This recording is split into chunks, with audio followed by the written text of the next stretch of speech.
It's a lot of commitment. We are at the Asmodee booth with Adam Morostica, and he's going to give us a quick little rundown of Hyperborea. Adam? Hi. Well, in Hyperborea, you are playing one of 6 factions, and the object of the game, as with many great games, is to get victory points. And you're going to do that largely by destroying your opponents, killing them off, and also taking care of the ghosts that ravage the landscape. You'll also be acquiring advanced powers that will also grant you victory points. And there's also these victory conditions where they're like achievements, and if you manage to acquire one of those, you also get points for those.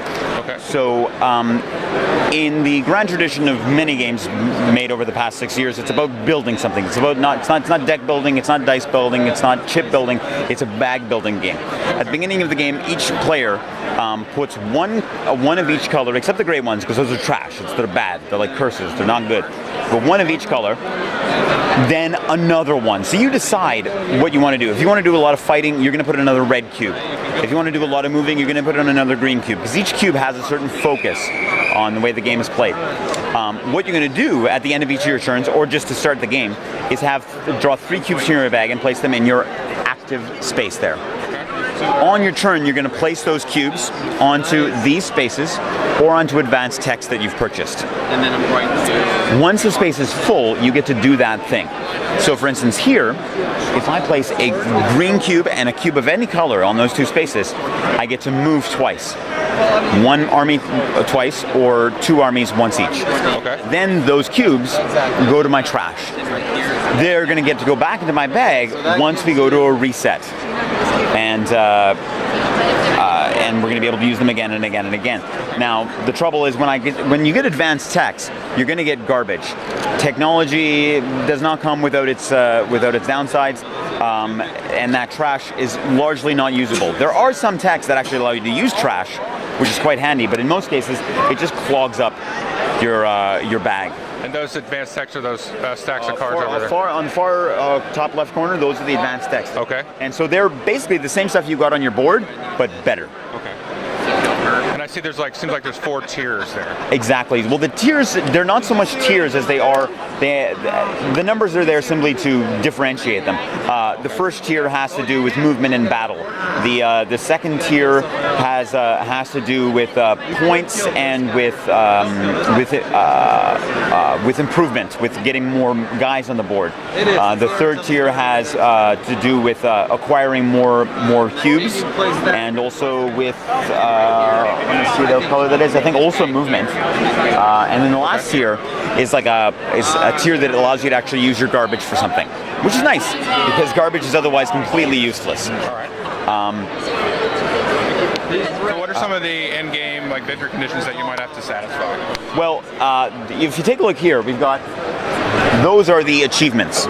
In the regular game, one achievement, as soon as somebody gets one of the achievements, the game end is triggered. It's a short game. In a slightly more advanced game, where you want to take a bit longer, as soon as two different ones have been acquired by, doesn't matter which players, the game is over, and for the full game you'll want to get one of each of them needs to be satisfied.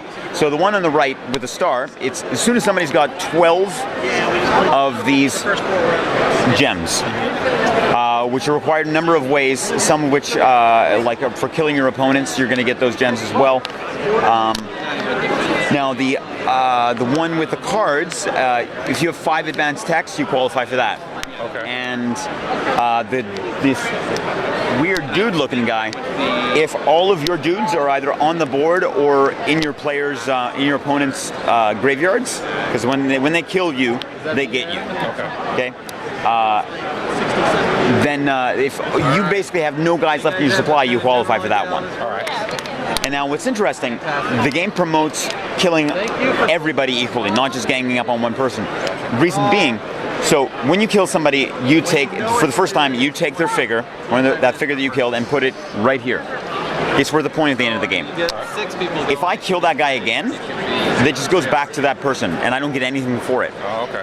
I have to kill everybody once We did. at least once before I can start getting additional points. So I got to make a complete set.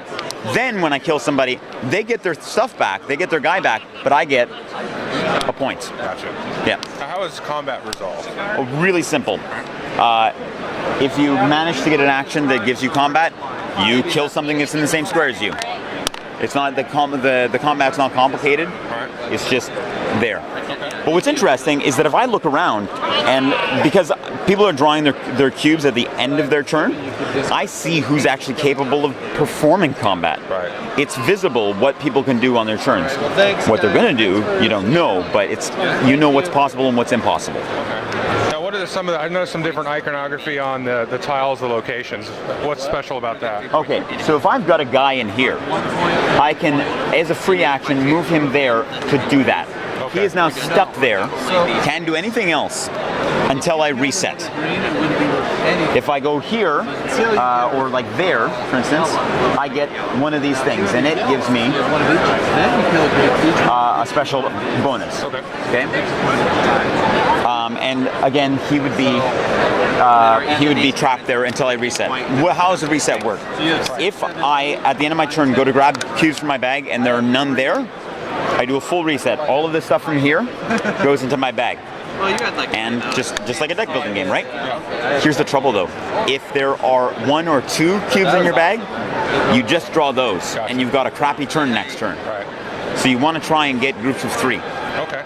The only mistake. So the way you get points is you said the achievements and killing your opponents and getting those those things there. And also just using straight up yellow cubes to generate points. Okay. Okay. Once you played a few times. Well, good. Thanks. That's a pretty good overview. I appreciate your time and thank you. Not a problem. My pleasure.